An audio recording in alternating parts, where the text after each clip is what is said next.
We're a little over 1 week into recreational marijuana sales here in Ohio, and dispensaries have been busy with long lines and wait times. And with the new traffic at those places, medical marijuana patients could be impacted. Here to talk with us about it and the potential impact is Doc MJ CEO Aaron Bloom. Thank you for joining us.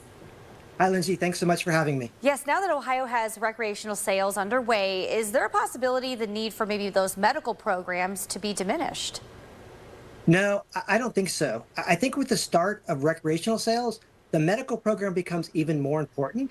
The medical program is important so that we can continue to advocate for patients and that so patients continue to have access to safe medical cannabis products that they have found to relieve their suffering. And so people with complicated medical issues can continue to find guidance from experienced and qualified healthcare providers.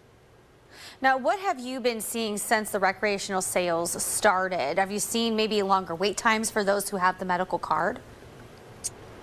So far, we haven't had too many complaints, which is a good sign and good that the dispensaries are doing that. We're hoping the dispensaries will do things that have happened in other states, like dedicated lines and parking spots, so patients who come in who are suffering from medical conditions don't have to wait behind the recreational patients, and they will prioritize them by making sure that they have quick access to their products and to make sure that they preserve products so that the products that the patients use are always available for them.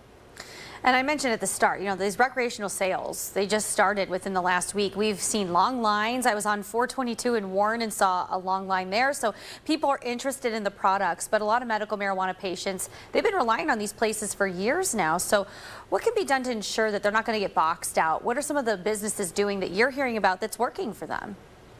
The most important thing that businesses can do is preserve products for the patients, the type of products that the patients have come to rely upon for their health, and make sure those products are available when the patients show up and can access their medicine. The other thing they can do is prioritize the patient so that they have an easy way to get in and out of the dispensaries and don't have to wait in those long lines with the rec patients. Now, some people may be trying this for the first time. What's your advice? Because I think a lot of people may not know, okay, how potent it is, what the side effects might be. Walk us through what you recommend those first-time users that are going to these businesses so that they don't find themselves in a dangerous situation.